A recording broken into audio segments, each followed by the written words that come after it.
اللهم أعوذ بك باسمك من أن ربي جدي علما ربي يسر ولا تعسر وتمم علينا بالخير على توكلت إلى الله دين بإذن الله في سبيل الله حق حق العباد له دعوات الحق لا إله إلا الله اللهم صل على محمد النبي الأمي وسلم وعلى شرة المنير وصلى الله عليه وسلم الحمد لله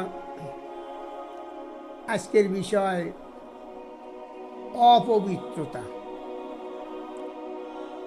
অপবিত্রতা কি বস্তু এবং কী সে অপবিত্রতা হয়, তা কি পানি দিয়ে ধৌত করলে পবিত্র হওয়া যায়, ইত্যাদি বিষয় নিয়ে কিছু আলোচনা করবার ইচ্ছা পোষণ করি।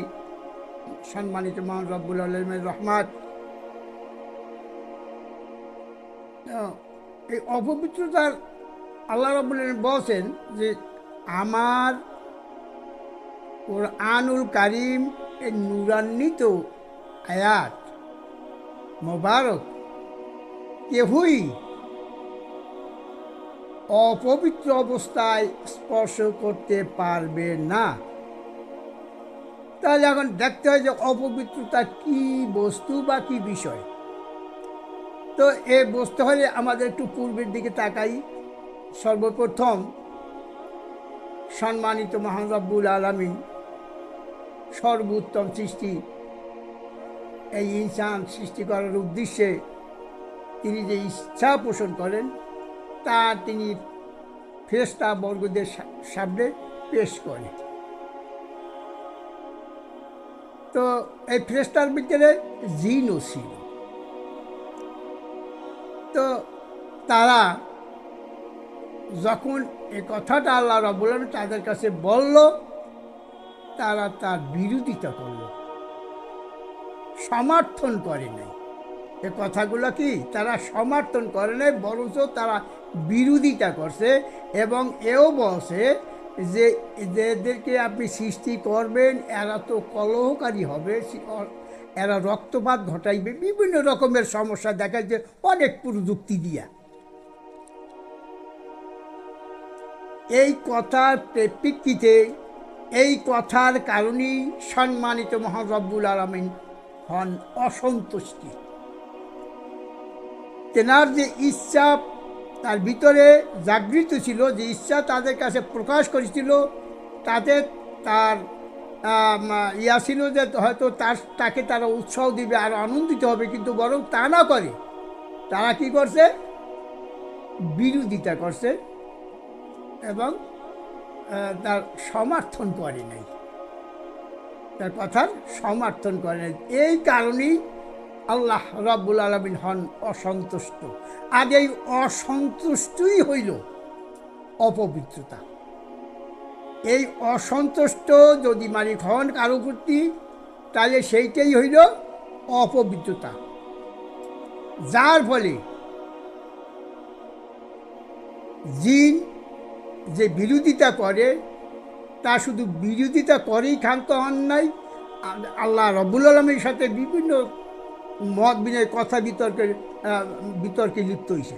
এমনকি বলছে যে আমি তো আগুনের নির্যাসের তৈরি, আর আদম হইলে মাটির নির্যাসের তৈরি, আমার গতি ঊর্ধ্বমুখী আর ওদের গতি নিম্নমুখী, যেহেতু এটা সমমানের হইতে পারে না, তাই তিনি সমমানেও মানিয়ে নিতে পারে নাই, সমমানেও মান্য নিতে পারে না, যার ফলে আল্লাহ রাব্বুল আলামিন তার প্রতি অসন্তুষ্ট হন। আর এই অসন্তুষ্টই হইল অপবিত্রতার মূল কারণ। এটা হইল এই বিষয়। এরপরে আসি আমরা সম্মানিত মহান রব্বুল আলামিনের নবী আমাদের ইমাম হজরতে মুহাম্মদুর রাসূলুল্লাহ সাল্লাল্লাহু আলাইহি সাল্লামের দিকে তাকাই, আমরা কিন্তু সকলেই তার অনুসারী বলে দাবি করি। আবার তার জন্য বিভিন্ন রকমের যত প্রকার কলা কৌশল আছে, বুদ্ধি জ্ঞান খাটাইয়া তার প্রতি দরুদ এই সেই নানা মানে মিলাদ মাহফিল সব কিছুই তার জন্য করা হইতেছে। আসলে কি আমরা তার অনুসারী? একটু দেখি, যাচাই করি। হযরত মুহাম্মদুর রাসূলুল্লাহ সাল্লাল্লাহু আলাইহি ওয়াসাল্লাম দীর্ঘ 15টি বছর হেরা গুহায় থাকিয়া ধ্যানে মগ্ন অবস্থায় সম্মানিত মহান রব্বুল আলামিনের ওহীপ্রাপ্ত বাণীগুলো তার কাছে আসতে থাকে, এবং সেই ওহীবাণী পাইয়া আল্লাহ রাসূল কী করলো? বাহিরে আইসা তিনি দাওয়াত দিতে থাকেন। তিনি আইসা বলেন নাই যে আমার তো ঘর সংসার আছে, তাই এই যে এত কষ্ট করিয়া এই দীর্ঘ 15 বছর রইলাম, এত কষ্ট করলাম, এখন হইয়া বিনে পয়সা দেওয়া যায়?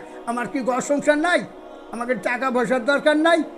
এত মূল্যবান জিনিস এত বিনে পয়সা দেওয়া যায় না, এ কথা কি আল্লাহ রাসূল বলছেন?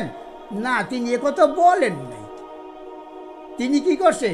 সম্মানিত মহান রব্বুল আলামিনের বাণী বিনে পয়সায় দাঁড়ে দাঁড়ে বিতরণ করছে, পয়সা নেয় নাই। তিনি বিশ্বাস করছে রিজিকদাতা আল্লাহ রব্বুল আলামিন, তেনার রিজিকদাতা ছিল আল্লাহ রব্বুল আলামিন। তাই তিনি ওই দিকে তাকান নাই, তিনি বিনে পয়সায় যেভাবে তিনি পাইছেন সেভাবেই মানুষের কাছে পৌঁছিয়ে দিয়েছে। তাই তিনি হইলেন পবিত্র। সম্মানিত মহান রব্বুল আলামিন তাকে করলেন পবিত্র। আজকে দেখি যারা রাসূলের অনুকরণ করতে চেষ্টা করি, তাদের কি অবস্থা?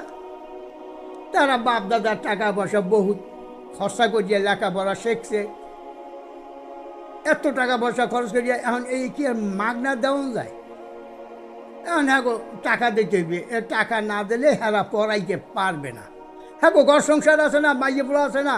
আবার আমরাও যারা সাধারণ মানুষ আছি, আমরাও কই কইলে হয় আমরা হ্যাঁ তো এটা লাগে না, আলেম সেবি আমাগো এই নামাজ কালাম পড়াই টড়াই, তারপরে এই সূরা কেনা শিক্ষা দেয়, পোলা মানের শিক্ষা দীক্ষা দেয়, দেওয়া লাগে না। এখন আল্লাহ রাসূল কী করলো? বিনে পয়সায় বিতরণ করলো, আর তারা পয়সা নিয়ে বিতরণ করলো। যেহেতু দেখা যায় এখানে তারা যে কাজ করছে তাতে আল্লাহ হন অসন্তুষ্ট। এই অসন্তুষ্ট হওয়ার কারণেই আসে অপবিত্রতা। অতএব তারা যা করে তা সবই অপবিত্র, তা সবই অপবিত্র। আল্লাহ রাসূল যেভাবে করেন নাই সেভাবে তারা যদি না করে সেইটাই অপবিত্র। আল্লাহ রাসূল ছিলেন পবিত্র, তাই তিনি বিনা পয়সায় বিতরণ করতে সক্ষম হয়েছে। তিনি বিশ্বাস করছে রিজিকদাতা আল্লাহ রব্বুল আলামিন, আর এরা বিশ্বাস করছে যে রিজিকদাতা এই জনসাধারণ। এরা টাকা পয়সা নিয়ে দিলে খামুকি দেয়, খামুকি পামুকই আল্লাহর উপরে নির্ভর করে নাই, তার উপরে বিশ্বাস করে নাই। তারা জনগণের উপরে মানুষের উপরে করছে, এত টাকা পয়সা খরচ করছে, যেহেতু তারা লেখাপড়া শিক্ষা তাকে বলা মানে শিখামু, এখন তারা বাবাকে মিলিয়া চান্দা ঠান্দা দিয়া আমার টাকা পয়সা দেবে। আর এখন হইল কি, তারা তাদের ওদের হইলে জনগণ, আর জনগণের হইল তারা। অর্থাৎ এরা মালিকের মুখাপেক্ষী নয়, এরা মানুষের মুখাপেক্ষী। অতএব এই সমস্ত বিষয়গুলোই হইল অপবিত্রতার মূল কারণ, যা পানি দ্বারা ধৌত করলে পরিষ্কার হওয়া যায় না। আরে পানি দিয়ে পবিত্র তো তুমি হও, ঠিক আছে, তুমি হাতের এ পর্যন্ত ধুইলা, এই দাড়ি খিলেন করলে একটু যেন ফাঁকনা তাহলে একটু পানি না লাগলে হ্যাঁ কিন্তু আর অজু ভঙ্গ হয়ে যাইবে। হ্যাঁ, এই সমস্ত করলা, কিন্তু তোমার যে বগলের নিচে যে দুর্গন্ধ, দুই রানের সিপাই যে দুর্গন্ধ, তা কি করছো? তা তো আর পরিষ্কার করো নাই, একটু ধুয়েই তুমি পবিত্র হয়ে গেলা। হ্যাঁ, এইটা কি পবিত্রতা? এটাই কি আল্লাহ বলছেন? তার কোরআনের কাছে হও নাই, কোরআনমুখী হও নাই, তোমরা হইলে হাদিসমুখী, তাই তো তোমার কোরআন তোমাদের স্পর্শ করাও লাগে না। যারা এভাবে করে তাদের কোরআন স্পর্শ করে না, তারা হাদিসমুখী, বানোয়াটি হাদিস দিয়ে তারা পরিপূর্ণ করছে দেশটারে। কোরআনের কাছেও তারা যায় না, কোরআন কি বস্তু তা তারা বুঝে না। কোরআনের দোহাই দিয়া একটা ছোট্ট একটা কালাম পাঠ করে, আয়াত পাঠ করিয়াই আয়াতটা যেমন ঘোড়া তার উপরে চড়াই দেয়, দে চালাইয়া। এখন বিভিন্ন কেসা কাহিনী কান্দুনিয়া যা যা আছে, কান্দাগাড়ি করা যায়, সেই কান্দাইয়া মানুষের যে কীভাবে কান্দাইয়া পয়সা আদায় করা যায়, জান্নাতের লোভ জাহান্নামের ভয়, এই দেহাইয়া টেহাইয়া এই পয়সা রুজি করা, এগুলোই অপবিত্রতার মূল কারণ। এগুলোই অপবিত্র না আসি, এই সমস্ত কাজ থেকে আমরা বিরত হই। আমরা কোরআনের কাছে আসি, কোরআন কি বলে দেখি। সম্মানিত মহান রব্বুল আলামিন স্বাধীন, আমরা তার হুকুমের অধীন। অতএব তিনি যা হুকুম করেছেন, তেনার নির্দেশ এবং নিষেধীয় বিষয় সম্পর্কে আমরা সচেতন হই। যদি আমরা তা না হই, তাহলে আমাদের কোনো এবাদত বন্দেগী কোথাও কোনো কাজে লাগবে না। আল্লাহ রব্বুল আলামিন স্পষ্ট ভাষায় তো জানাই দিয়েছে যে কোরআন দিয়া কাল কিয়ামতের ময়দানে বিচার হইবে না। কোনো হাদিস দিয়ে বুঝবে আল্লাহ কি বসে যে এই হাদিস পড়িয়া এই তাই যাইয়া হইয়া কইও, তাহলে আমি হেই দিয়ে বিচার করবি, এরকম ধরনের কোনো কথা আছে কোথাও? আজকে তোমরা বানোয়াটে হাদিস নিয়া এত তোলপাড় সারা দেশব্যাপী সমস্ত কিছু আমাদের ইয়া করিয়া আজ খণ্ড বিখণ্ড, সমস্ত ইসলাম এক অঙ্গ ইসলামকে খণ্ড বিখণ্ড চূর্ণ বিচূর্ণ করিয়া ফেলাইছে। আজকে তারা ঘরে ঘরে মাদ্রাসা, ঘরে ঘরে মসজিদ, অথচ ইমানদার পবিত্রতা খুঁজে পাওয়া যায় না, পবিত্রতার কোনো লোক খুঁজে পাওয়া যায় না। তারা হইলে মানুষমুখী, একে অপরমুখী, আল্লাহমুখী নয়। তারা হিসাব করে কিভাবে কার থেকে কীভাবে টাকা সংগ্রহ করা যায়, এই নিয়ে গবেষণা, এই নিয়ে চিন্তা। এমনও দেখা গেছে একটা লোক 3 বার মাহফিল করে এক সময়, একই টাইমে। ওই যে মহিপুর করছে আধা ঘন্টা, আইয়া আবার এই মাঝখানে করছে আধা ঘন্টা, বরগুনে করছে আধা ঘন্টা, 1.5 ঘন্টা তার মাহফিলে লাখখানেটা হয়ে গেছে। এই হইল তাদের পবিত্রতার নমুনা। এই সমস্ত মানুষগুলি কোরআনের কাছে যায় নাই, তাই তারা কোরআন সম্পর্কে সচেতন হয় নাই। হে মানুষ সকল, আজকের আমরা এই খণ্ড বিখণ্ড নীতি থেকে বিরত থাকি। সম্মানিত মহান রব্বুল আলামিন কোরআন বাণী হাতে নেই এবং কোরআনের কথাগুলি আমরা পুঙ্খানুরূপে বুঝিয়া পাঠ অধ্যয়ন মূল্যায়নের পরে তদনুরূপ আমরা নিজে চলব, অন্যকেও পরিচালিত করতে পরামর্শ দিব। তবেই হবে মুসলিম, তবেই হবে ইমানদার, তবেই হবে পবিত্রতা। আর না হয়তো পবিত্রতার কোনো অবকাশ নেই, কোথাও কোনো আজ নাই। কোরআনের কাছে না আসা পর্যন্ত পবিত্র হওয়ার কোনো কৌশল হ্যাকমত নাই, নাই নাই কিছুই নাই, কোনো পদই নাই। তো সাধারণ মানুষ, তাদের অনেক ওলামা বীর মাসায়েক বহু চলছে বাংলাদেশে, তার কোনো শেষ নাই, সমান নাই। তা আমরা সাধারণ মানুষ যেটুকু বুঝছি, আমরা যদিও কোরআন পড়ি নাই, কোরআন বুঝতে পারছি। হ্যাঁ, তো কোরআন পড়িয়া ফেটা ফেটা করিয়া লাগছে, কত কিছু করছে, একবারে উড়াল দিয়ে যাইতে আসে। আল্লাহু আকবার।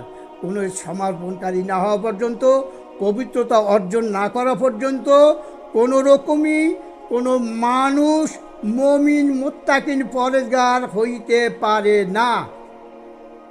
তাই আমরা আসি কোরআনের কাছে, কোরআনের কাছ থেকে আমরা পরামর্শ নেই। কোরআন আমাকে যে বিধান দেয়, যে নির্দেশ করেছেন, যে হুকুম করেছেন, তা আমরা মান্য করি, আর যা নিষেধ করেছেন তা বর্জন করি। আলহামদুলিল্লাহ ওয়া আখিরু দাওয়ানা আলহামদুলিল্লাহি রাব্বিল আলামিন।